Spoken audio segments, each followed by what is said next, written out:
WSOU 89.5 FM, your home for the loudest rock. I am DJ Ben, and I am joined here with none other than Par Sundstrom from Sabaton. How are you doing today, Par? Hello, it's a good day to be in Sabaton today because we just launched after so many countless and countless of horrible times. We have finally launched a tour in the United States and we're getting the first ticket sales in, and looks like the American audience is as excited to have us over as we are excited to come over. Yeah, and that tour is the tour to end all tours, and love the name. Plays right off the new album, The War to End All Wars, out now.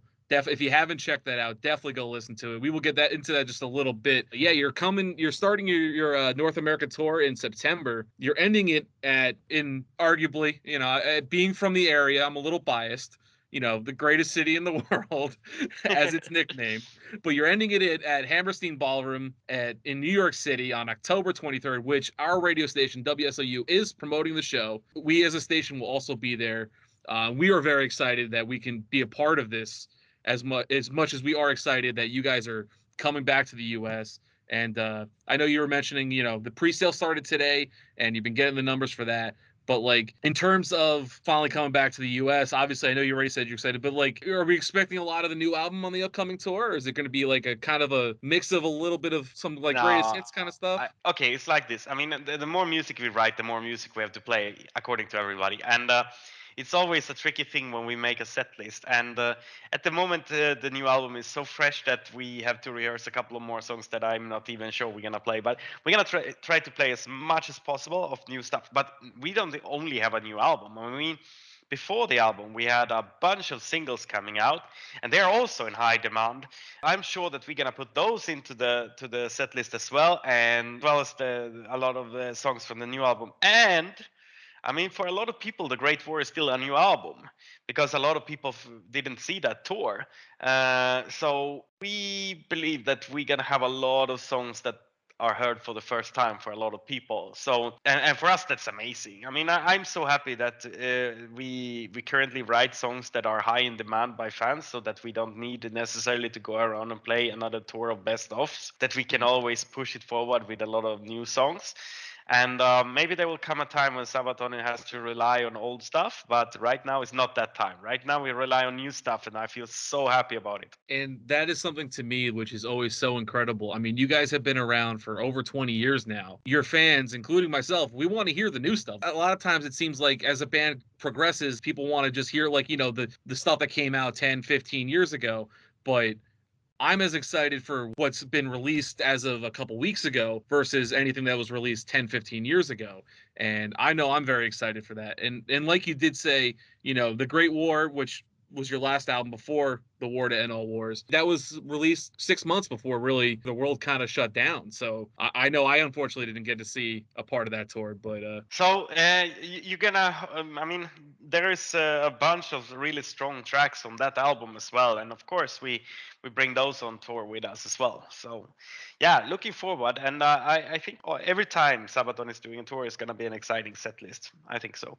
But the upcoming tour, I mean, we're starting a tour in 2 weeks from now on in Sweden, a 30-day tour in Sweden, and the set list is gonna be completely different there because also in Sweden, currently we are number one on the Swedish charts, but we are also number two on the Swedish chart because the album Carolus Rex is like this most successful rock album in the history of Sweden. So Carolus Rex is constantly in the top 10, and right now it's number two. It's in high demand, so to say, and fans love it, and there will be a huge demand for this. So we're gonna play a lot of Swedish songs on that tour from the Carolus Rex, and that's gonna be exciting. that's awesome to hear. It's very awesome to hear. One day I'll have to come out and check you guys out in your home country. I can only imagine how much more insane and awesome that would be. It's But something going special. Yeah. But going into the new album, The War to End All Wars, you're continuing on the same theme as your last release, The Great War, focusing a lot on World War One. And I do gotta say, a lot of times when I hear bands kind of like, oh, they're keeping a similar theme to the last album, to me, sometimes there's a chance it might get a little stale. You guys blew me out of the water with this album. I mean, it was the ability to continue it and make it. I like both albums so much that it's hard for me to say I like one necessarily over the other, but it's I like it. I like different aspects of this album. I'm at a loss for words to say how great the progression from the two albums were. Was this something you guys had planned? Like, was this shortly planned when you were doing the Great War? Like, hey, we should have a follow up to this, or was this something that kind of got sparked afterwards? No, actually, it's like this. We made the Great War, and when we made the Great War, we knew that there was one song missing, and we knew that we will make one more song. That would be the Christmas Truce. That was a mandatory song we knew that we're gonna do, but we didn't find the right music for it when we did the album, so we knew we're gonna make it later. And actually, the song Christmas Truce was recorded way before the rest of the songs. Mm. We went and did a separate recording for that one, and then as time went on and the world didn't go back to tours, we felt that we need to spend the time with something creative, so we write more songs and we made another album. And as we were like discussing what kind of topics it's gonna have, we kind of went into the different, like, oh, this or that, will we do this, will we do that? And we're like, we have so many topics about the World War One that we didn't use. We feel we were not done with it. The virus came and stopped us for being done with World War One. So we give it one another album and another touring cycle, and then we will be done with World War One, and then we will look forward to the future, whatever that brings. Awesome. Even the story behind The Unkillable Soldier, it was one of your singles before the album came out. Like, hearing the song made me instantly go search up this person and start doing a little like history dive into it. I've always been a fan of history, especially with like war kind of stuff too. So like that's what really drew me to these two albums specifically, I would say. And just hearing all the way you guys are telling the stories through the music is just incredible.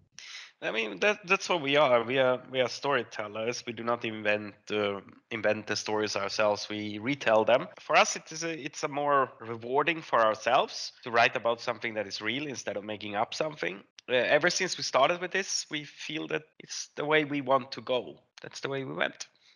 One thing I did want to talk about with specifically your live shows, you guys have generally an insane stage setup.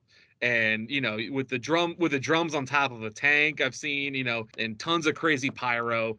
I mean, you bringing a lot of that to the U.S., or is this going to be a little bit trimmed down? Maybe I'm hoping for the one answer, obviously, but Yeah, I mean, I'm hoping for the same answer you're hoping for, that we can bring the whole show over. But the whole show is requiring something that doesn't fit into these venues. The amount of pyrotechnical show stuff that we are bringing. I mean, I do believe that we are on the last tour. Did we carry something like 90 flamethrowers on the stage? That's quite a lot. And for most venues, we're not allowed to use a single one in the US. So to bring that over, it's not really gonna work. So we have to build something that is fun. But I mean, I always tend to see it like this. The show is always like a bonus if we bring that. But Mhm. if we cannot do a good show without all of that, we shouldn't be going, because the core of the band is still like, there's a couple of guys who play good songs. If that fails, then we are nothing. But with that saying, we're not gonna come with nothing to the US. That's for sure. Don't worry.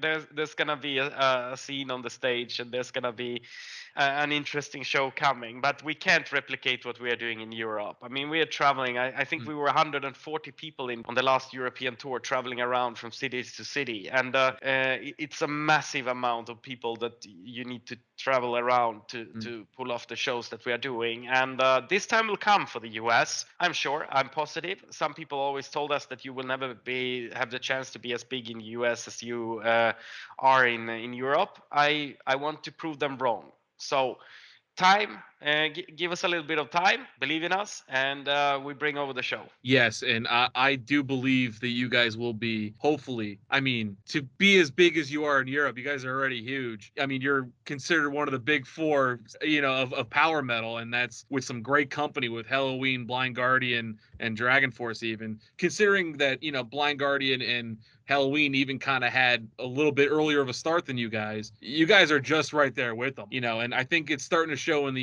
US too. With like you said, the pre-sale was going good, and I know a lot of people here at our radio station are really hyped and looking forward to the show, as well as myself. And I really can't wait to see you guys on the road. Happy to hear that. I mean, we are super excited to come as well. So don't worry, that's mutual.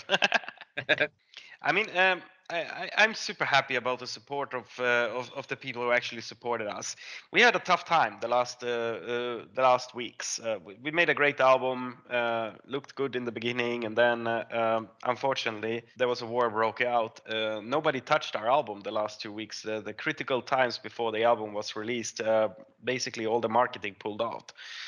Nobody wanted to touch an album that was called "The War to End All Wars," Mm. which in the end resulted in basically nobody promoting it and still reaching so high on the charts. I mean, we have plenty of European number ones, and we have very good numbers, and that basically without the last 2 weeks of marketing, which is the most crucial ones. The shops didn't want to sell the album and this kind of stuff. Oh, wow. So we suffered heavily, but we could just again prove that thanks to fantastic fans that we have, the sales of our album is really strong anyway. So I'm so thankful for that, and for the support of the people who really believe in Sabaton and understand that Sabaton is not has anything to do with the war that is currently going on, and Sabaton is purely historical. Thanks for the people who understand that and believe in us. That's something that honestly didn't even really fully cross my mind. That, and I kind of, in a weird, bizarre way, say I can kind of get it. Where most shops are like, "Oh, I don't want to touch an album that's saying that right now with all that's going on in the world." I I mean, don't blame them.